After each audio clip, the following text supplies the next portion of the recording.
নমস্কার বন্ধুরা, আর গরম খাবার চ্যানেলে আপনাদের সবাইকে স্বাগত জানাই। বন্ধুরা, আজকে দেখুন কিছু বোনলেস চিকেন নিয়েছি। এই চিকেন দিয়ে আজকে কিন্তু মাংসের বড়া রান্না করব। যদি আপনারা এরকম রেসিপি না খেয়ে থাকেন অবশ্যই ভিডিওটা পুরোটা দেখার অনুরোধ রইল বন্ধুরা। আর যারা খেয়েছেন বা করে থাকেন আপনারা কিভাবে আমি রান্নাটা করি আপনারা দেখতে থাকুন। হয়তো অনেকেই আমার থেকে খুব ভালো রান্না করতে পারেন, এর পরেও আমি কিভাবে রান্নাটা করছি আপনারা দেখুন। প্রথমে চুলায় একটা প্যান বসিয়ে দিলাম, আর কিছু মুরগির যে বুকের অংশটা থাকে সেই অংশ থেকে কিন্তু কিছু চিকেন আমি নিয়ে রেখেছিলাম আলাদা করে, মাংসটা রান্না করে নিয়েছিলাম। তো যেদিন মাংস নিয়ে আসবে এরকম আপনারা যদি একটু স্ন্যাক্স হিসাবে বাচ্চাদেরকে কিছু খাওয়াতে ইচ্ছা করে এভাবে কিছু বোনলেস চিকেনগুলি নিয়ে এভাবে কিন্তু বড়া তৈরি করে দিতে পারেন। চিকেনটাকে প্রথমে ভালো করে একটু সিদ্ধ করে নিয়েছি জল জড়িয়ে। এবার চিকেনটাকে এভাবে একটু খুলে খুলে নেব একদম, যাতে সবটা চিকেন যেন একেবারে একদম গুঁড়ো করে নেব।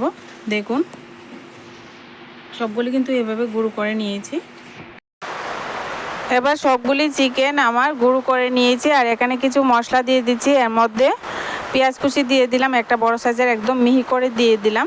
একটু টমেটো কুচি দিয়ে দিলাম, আপনাদের হাতের কাছে থাকলে একটু দেবেন, টমেটো কুচিটা না থাকলে না দিলেও চলবে। কাঁচা লঙ্কা কুচি দিয়ে দিলাম, ঝালের পরিমাণ আপনারা বুঝে দিতে পারেন। আর সাথে এখানে কিছু গুঁড়ো মশলা আমি দিয়ে দেব। এর মধ্যে হলুদ গুঁড়ো দিয়ে দিলাম, আর দিয়ে দিচ্ছি এখানে লাল লঙ্কার গুঁড়ো, ভাজা জিরা ধনে গুঁড়ো দিয়ে দিচ্ছি পরিমাণ মতো। এবার সবগুলি উপকরণ ভালো করে মিশিয়ে নেব। আর তার সাথে আমি এখানে আদা রসুন বেটে রেখেছিলাম 1 চামচ দিয়ে দিলাম। এবার এখানে একটা ডিম দিয়ে দিচ্ছি, যে কোনো ডিম দিতে পারেন, আমি এখানে নিজের ঘর থেকেই ডিম নিয়েছি। এবার এখানে পরিমাণ মতো লবণও দিয়ে দিতে হবে, দিয়ে একসঙ্গে ভালো করে কিন্তু চটকে চটকে ডিমটার সঙ্গে ভালো করে সমস্ত উপকরণ যেন ভালোভাবে মিশে যায় এভাবে মিশিয়ে নিতে হবে। বন্ধুরা, যদি চ্যানেলে নতুন হয়ে থাকেন চ্যানেলটিকে এখনও পর্যন্ত সাবস্ক্রাইব করেননি প্লিজ সাবস্ক্রাইব করে দেবেন, আর সাবস্ক্রাইবের পাশে থাকা বেল আইকনটিও বাজিয়ে দেবেন। যখনই কোনো ভিডিও আমি আপলোড করব সাথে সাথে যেন নোটিফিকেশানটা আপনারা পেয়ে যান। এখানে আমি 2 চামচ বেসন দিয়ে দিলাম। এবার বেসন দিয়ে বেসনটাও সাথে মেখে নেব। যদি হাতের কাছে বেসন না থাকে আপনারা কিন্তু এখানে অল্প একটু ময়দা দিতে পারেন, ময়দা দিয়েও করা যায়, কিন্তু বেসন দিলে আরও টেস্ট লাগে খেতে। তো এবার দেখুন মাখা হয়ে গেছে সমস্ত উপকরণ। এবার হাত দিয়ে এভাবে কিন্তু বড়ার আকারে বানিয়ে বানিয়ে আমি কিন্তু বড়াগুলি তৈরি করে নেব। চুলায় প্যান বসিয়ে দিলাম, প্যানটা ভালো করে গরম করে নিয়ে তেলটাকে গরম করে নিয়েছি। আমি এখানে সরষের তেল দিয়ে করছি, আপনারা সাদা তেল দিয়েও করতে পারেন। এবার বড়াগুলি এভাবে একটু চ্যাপটা চ্যাপটা করে একটু হাত দিয়ে সমান করে দিয়ে এবার বড়াগুলি তৈরি করে নেব। যে কোনোভাবে কিন্তু বড়াটা আপনারা তৈরি করে নিতে পারেন। তো আমার বড়াগুলি কিন্তু একটু এবড়ো তেবড়ো হয়ে গেছে। তো এভাবে কিন্তু সমস্ত বড়াগুলি একটা একটা করে দিয়ে দেব আর ভেজে নেব। এই পর্যায়ে চুলাটা কিন্তু অফ করে রেখেছি, বড়াগুলি দিয়ে তারপর কিন্তু আমি ভেজে নেব। আর আপনারা চুলাটা অন করে রাখলে একটা বড়া দিয়ে তারপর একটা দিতে দিতে কিন্তু পুড়ে যাবে। তো এভাবে কিন্তু বড়াগুলি আমি দিয়ে এবার উলট পালট করে দিয়ে লালচে কালার আসা পর্যন্ত কিন্তু সুন্দর করে বড়াগুলি ভেজে নেব।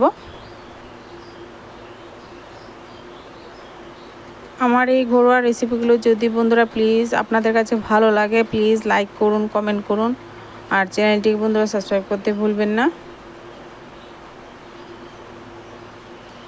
দেখুন বড়াগুলি উলট পালট করে দিয়েছি, আর খুব সুন্দর হয় বন্ধুরা খেতে।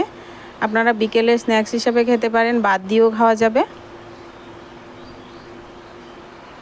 তো কয়েক টুকরো মাংস দিয়ে খুব সুন্দর একটা রেসিপি কিন্তু আমরা বানিয়ে নিতে পারি অতি সহজেই। বাচ্চারা কিন্তু খুবই পছন্দ করবে এই রেসিপিটা খেতে, আর বাচ্চারা কিন্তু এইসব রেসিপি খুব ভালোবাসে। এবার লালচে কালার আসা পর্যন্ত কিন্তু সুন্দর করে আমি বড়াগুলি ভেজে নিয়েছি। দেখুন এবার বড়াগুলি লাল লাল করে ভেজে তুলে নিচ্ছি।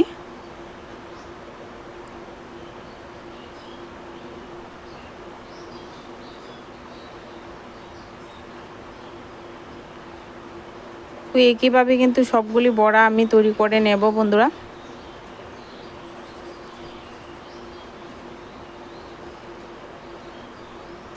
আবারও কিন্তু সেমভাবে আমি বড়াগুলি বানিয়ে নিচ্ছি। এবার এইভাবে কিন্তু সমস্ত বড়াগুলি বানিয়ে নিচ্ছি। বন্ধুরা এইভাবে গরম গরম আপনারা সসের সঙ্গে পরিবেশন করতে পারেন, এমনিতেই পরিবেশন করতে পারেন। তো দেখুন সমস্ত বড়াগুলি বানিয়ে নিয়েছি। মাংসের বড়াগুলি কেমন লেগেছে আপনাদের কাছে অবশ্যই কমেন্টের মাধ্যমে জানাতে ভুলবেন না। আজকে ভিডিওটা এ পর্যন্তই। দেখা হচ্ছে পরবর্তী কোনো নতুন কোনো ভিডিওর সঙ্গে। বন্ধুরা ভালো থাকবেন, সুস্থ থাকবেন, আর আমার চ্যানেলটি বন্ধুরা সাবস্ক্রাইব করে দেবেন।